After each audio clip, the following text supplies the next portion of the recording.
Selamat datang di kawasan yang menjadi saksi lahirnya peradaban Minangkabau. Di antara perbukitan hijau dan sawah yang menghampar luas, terdapat keindahan alam yang menakjubkan. Keberagaman tradisinya yang unik dan masih dilestarikan hingga sekarang. Inilah Kelana Bentala dari Tanah Datar, Sumatera Barat.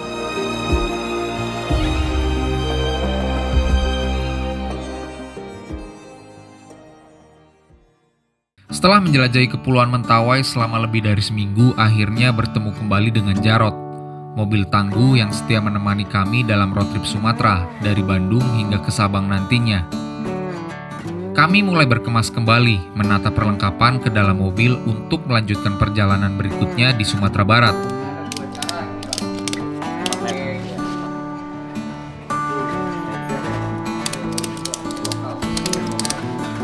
Semoga ini perjalanan top. Capek itu Merauke. Tahun depan. Jangan lama-lama, tahun depan Merauke. Amin. Miangas Merauke. Amin. Sehat lu, jangan tumbang lagi lu. Gak ada videografer. Ntar ininya jadi videografer ganti-gantian. Apa? Aja.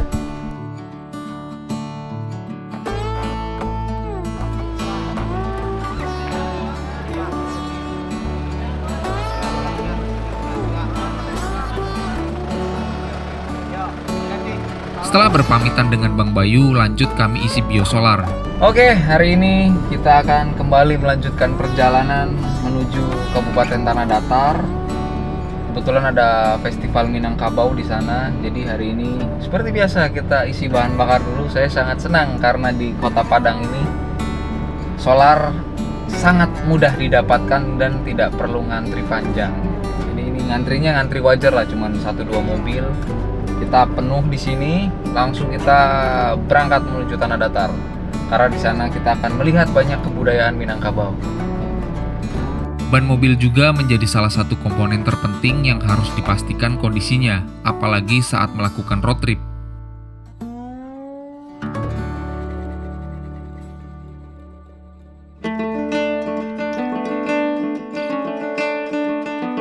Provinsi Sumatera Barat tidak hanya memiliki keindahan alam yang menakjubkan, tetapi juga kulinernya yang sangat terkenal. Jadi wajib banget buat makan Padang di Kota Padang. Kami langsung mampir ke Resto Lamun Ombak, salah satu restoran terbaik yang menyajikan makanan khas Padang. Masakan Padang banyak dikenal oleh masyarakat karena memiliki rasa yang khas dan lezat.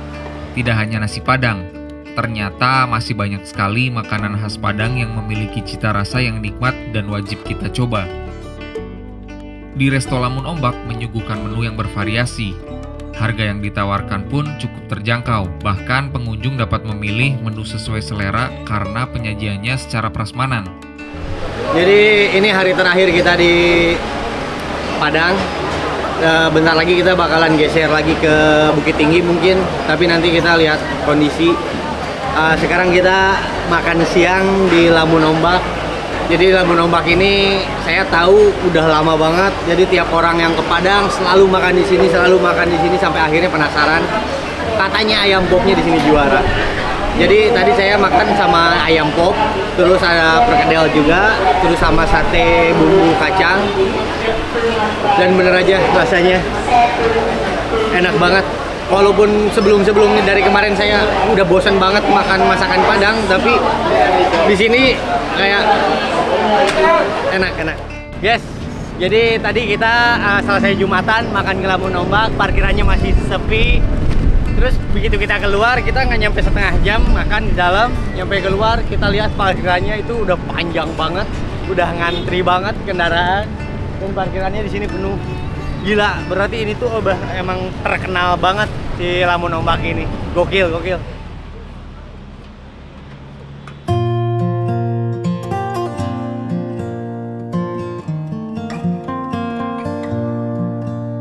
Dan ini saya sedang berada di Masjid Raya Sumatera Barat atau Mahligai Minang.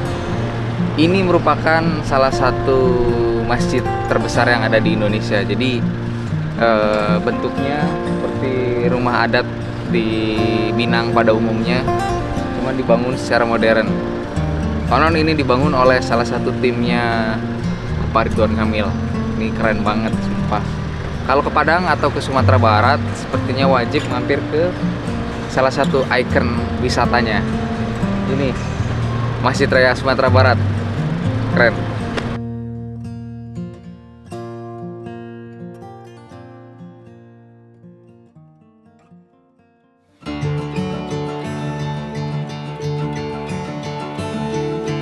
Oke gengs, jadi kita tadi bergerak dari Padang setelah sholat Jumat. Tadi saya lihat di peta jaraknya sekitar 50 kilo untuk sampai ke Lembah Anai. Jadi spot checkpoint pertama kita adalah di jalan Padang menuju Bukit Tinggi. Ini adalah air terjun yang ada di pinggir jalan. Namanya Lembah Anai. Saat melintas hanya berjarak beberapa meter dari bahu jalan, setiap pengendara akan menyaksikan keindahan air yang tertumpah dari tebing yang tinggi. Tak jarang pengendara memilih untuk berhenti, beristirahat sambil menikmati keindahan air terjun. Keren sih, setelah masuk ke vegetasi yang padat, itu kita merasakan energi bertambah. Ditambah tadi ada air terjun juga di pinggir jalan, terus ada rel kereta api tua. Itu epic banget.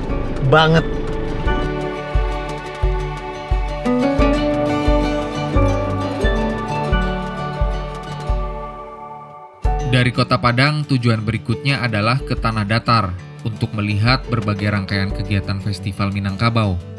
Karena curah hujan tinggi, kami memutuskan untuk menginap di Kota Batu Sangkar. Kita lanjut mencari penginapan di daerah Kota Batu Sangkar. Tapi sebelum ke penginapan kita makan malam dulu. Ini ada sate ayam Madura. Kita ukop, makan dulu sate. Habis itu kita ke penginapan istirahat karena besok harus mengejar sunrise. Ada sate Madura.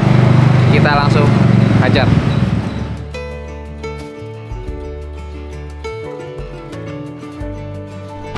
Akhirnya kita tiba juga waktunya buat istirahat. Kita menemukan penginapan. Walaupun beberapa menit yang lalu kita sempat panik karena kita udah booking hotel di salah satu penginapan lah, bukan hotel, penginapan yang ada di Batu Sangkar ini. Dan kita ternyata terkena scam dengan harga murah. Kita dapat harga 69.000 per malam. Kita pesen 2, yang artinya itu sekitar 130 ribuan kita udah bayar di si aplikasi. Ternyata ketika kita lihat maps itu udah emang nggak ada, hotelnya itu nggak ada. Kita tanyain di daerah situ pun di situ nggak ada hotel. Kata saya nanya ke 4 orang yang ada di lokasi itu, mereka bilang nggak ada hotel. Ini buktinya. Ini bukti kita udah memesan hotel namanya Oyo. Ya Oyo, Mega Raudhah Syariah. Tapi ya nggak apa-apa lah. Ya mungkin itu kita ada kurang-kurang di perjalanan ini. Ya mudah-mudahan kedepannya kita berkah dalam perjalanan, aman, lancar selama sampai pulang lagi ke Bandung, ke keluarga masing-masing. Sumatera Barat adalah salah satu provinsi di Indonesia yang banyak menyimpan wisata menarik untuk dikunjungi. Salah satunya wisata Pariangan, desa terindah yang lokasinya berada di lereng Gunung Merapi. Rute menuju lokasi negeri Pariangan terbilang sangat tidak membosankan, karena di jalan utama menuju desa wisata ini akan disuguhkan oleh pemandangan hijau yang sangat asri. Terdapat hamparan sawah yang sangat subur dan pepohonan yang sangat rimbun. Oke, kita akhirnya sampai di desa wisata Nagari Tuo Pariangan. Jadi di sini adalah lebih ke wisata kearifan lokal.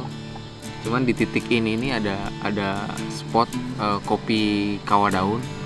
View-nya langsung persawahan. Ini sawahnya lagi hijau. Sebelah sana banyak layer-layer perbukitan, gunung.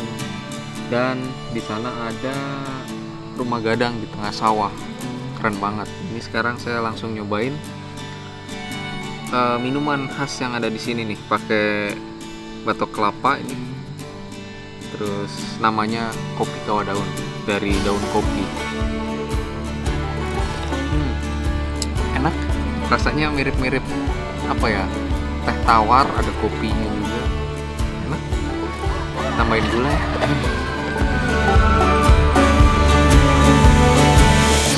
Kawah daun dan gorengan mungkin hanya sekedar minuman dan makanan, tetapi bagi masyarakat Pariangan, mereka adalah simbol kebersamaan, kehangatan, dan kehidupan yang berkelanjutan.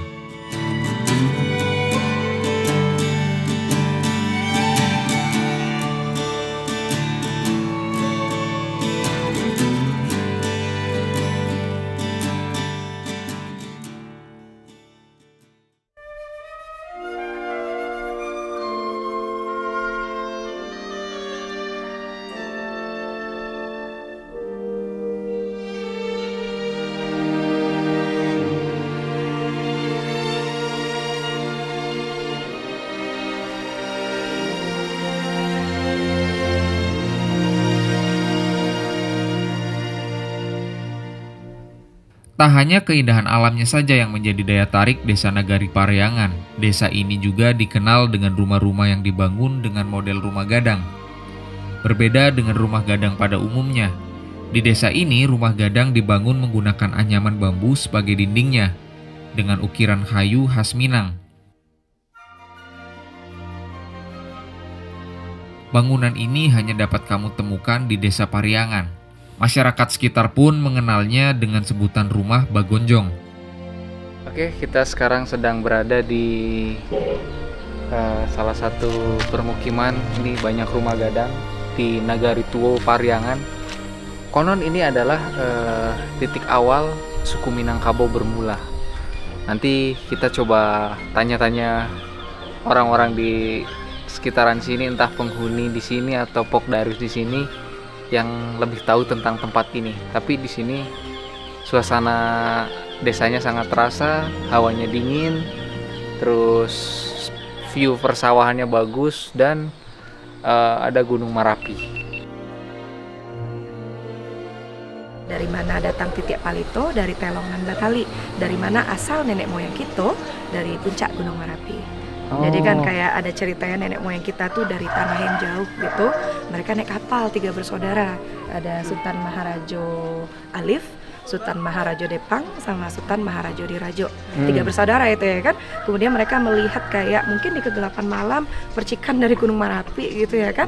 Mereka bertiga memutuskan untuk menambatkan kapalnya di dekat cahaya tersebut. Jadi ketika mereka terbangun di pagi harinya, rupanya ini puncak Gunung Marapi. Nah, lama-kelamaan air laut surut, kemudian mulailah nampak lahan di sini ya, dan mulai mereka membangun perumahan gitu. Ada yang bilang Pariangan berasal dari kata bariang-riang, bersenang-senang. Ada yang bilang panarian.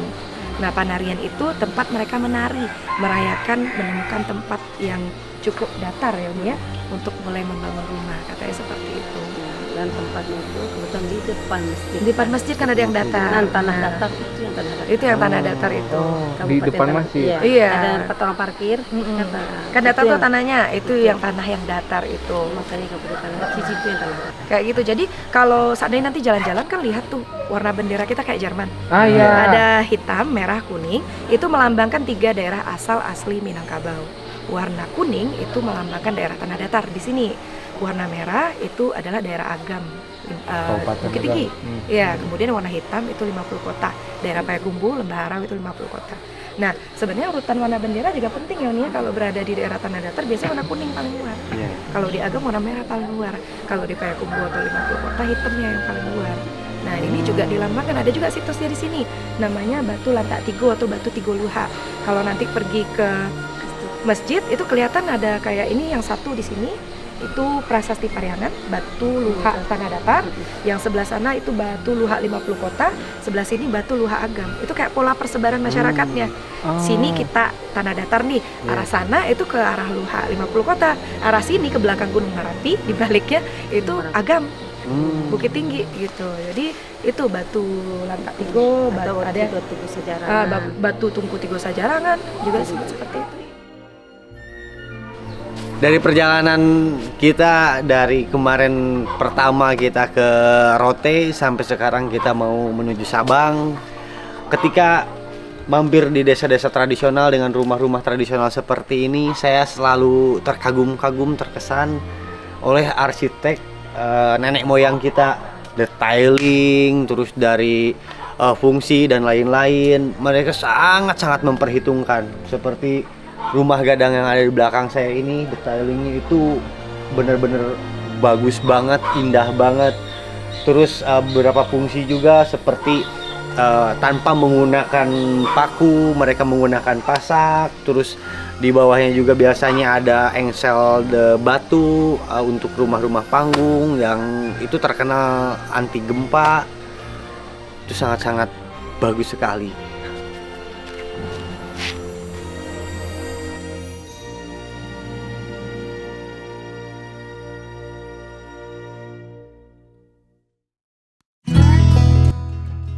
Selanjutnya saya bergeser ke Alek Nagari Padang Laweh, Sungai Tarap, masih di Kabupaten Tanah Datar untuk melihat tradisi pacu Jawi. Tanpa sinyal yang jelas, beberapa kali saya tersesat dan bertemu jalur yang sedang longsor.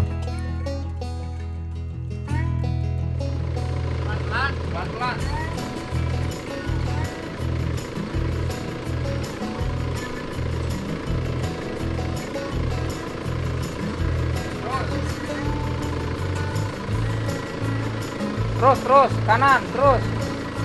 Kiri. Anjir. Terus, lurus.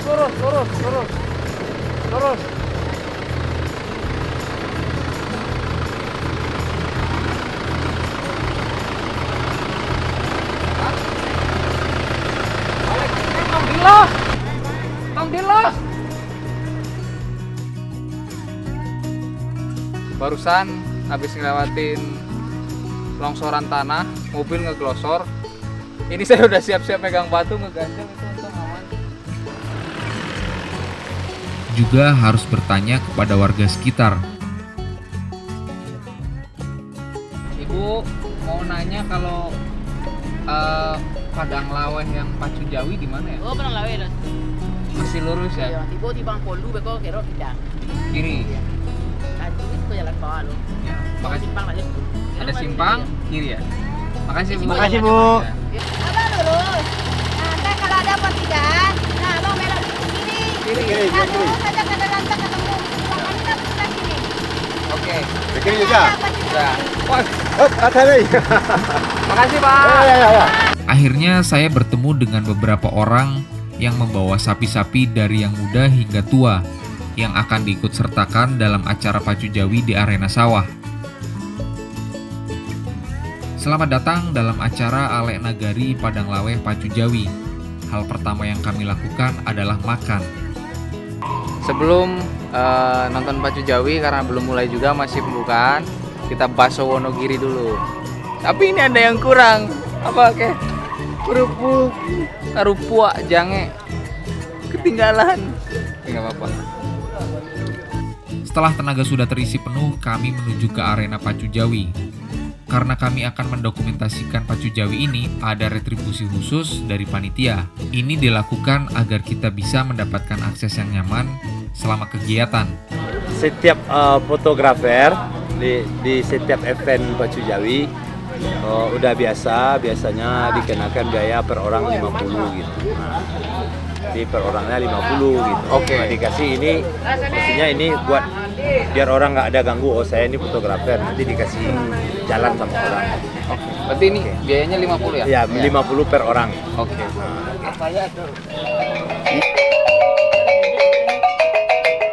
Suku Minangkabau terkenal akan keberagaman tradisinya yang unik dan masih dilestarikan hingga sekarang. Salah satunya adalah tradisi pacu Jawi, tradisi yang sudah ada sejak ratusan tahun lalu ini, berasal dari Negari Tuo Pariangan, Kabupaten Tanah Datar.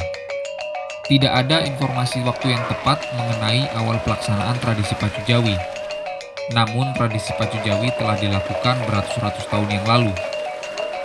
Nah, pada road trip ke Lana Bentala di Sumatera ini, beruntung khususnya saat berada di Sumatera Barat, bertepatan dengan diadakannya Festival Minangkabau. Hari ini saya bisa menyaksikan langsung di persawahan Padang Laweh, Sungai Terep, Tanah Datar. Geng, jadi kita udah ada di arena pacu. Ini kita lagi mau melihat pacu Jawi. Inilah Jawi-Jawinya. Dan namanya itu keren-keren. Ada Dilan, ada Ducati, ada Marquez, ada Ganyo beserta lambang. Terus ada Jinggo, banyak sekali. Mungkin ini nanti bakalan banyak lagi nama-nama unik untuk memeriahkan si Pacu Jawi ini. Tapi ini yang di sini tuh sapi-sapi yang kecil, kebanyakan sapi-sapi besar ada di sebelah sana. Nanti kita lihat di sana. Itu Pacu Jawi ke mencari keamanan. Jadi awak ko bayu iyo. Bapak cubo di mati ng kasonang. Samo-samo menjaga keselamatan awak.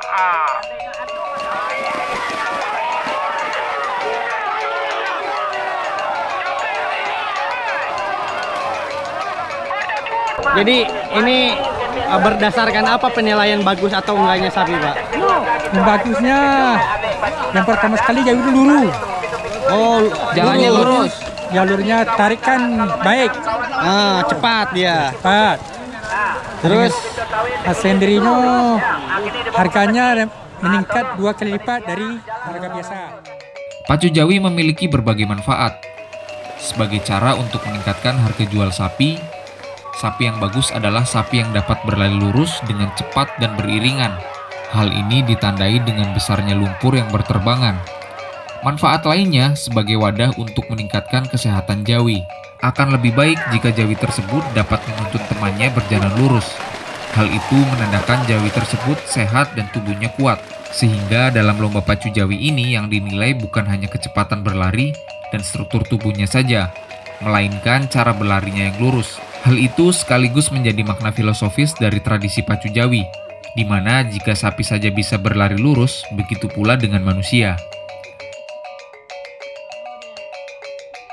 Dengarlah, dengarlah, sayangku.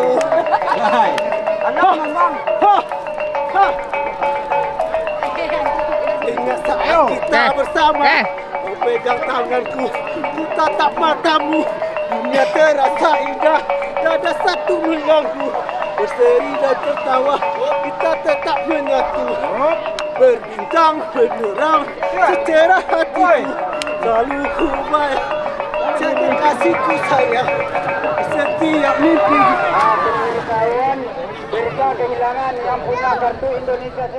Nah, itulah rangkaian tradisi Pacu Jawi, tradisi unik dari Minangkabau. Semoga road trip Kelana Bentala ke Sumatera ini dapat menambah pengetahuanmu tentang tradisi di Indonesia ya.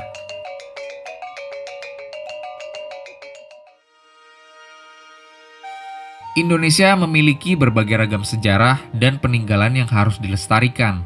Salah satunya adalah Istana Basa Pagaruyung yang berada di Kabupaten Tanah Datar, Sumatera Barat. Kebetulan kunjungan kami kali ini bertepatan dengan diadakannya Festival Pesona Minangkabau. Festival ini menampilkan berbagai atraksi budaya unik yang ada dan masih berkembang di tengah-tengah masyarakat. Selain itu, festival ini juga menghadirkan ragam produk ekonomi kreatif khas Minangkabau seperti kuliner dan juga produk-produk lainnya. Istana Basa Pagaruyung atau juga dikenal dengan Istana Besar Kerajaan Pagaruyung merupakan salah satu objek wisata budaya dan sejarah berupa bangunan rumah gadang yang lengkap dengan peralatan dan benda-benda koleksinya. Keunikan yang dimiliki Istana Pagaruyung ini adalah karena bangunannya berbeda dengan rumah gadang lainnya, dihias dengan 60 ukiran yang menjelaskan filosofi dan budaya Minangkabau. Ciri khas Istana Pagaruyung dapat terlihat dari ornamen ukiran bunga-bunga dan dedaunan yang menghiasi bangunan istana ini. Perjalanan di Sumatera Barat, khususnya di Kabupaten Tanah Datar, memberikan banyak pengalaman dan pengetahuan baru, mengungkapkan kekayaan sejarah dan tradisi Minangkabau yang sangat memukau. Dari perbukitan yang hijau hingga sawah yang menghampar luas. Setiap sudut menceritakan cerita masa lalu yang sangat berharga. Dari sini harapan kami adalah terus membagikan kisah dan pengalaman ini sebagai bagian dari warisan tradisi yang tak ternilai di Indonesia.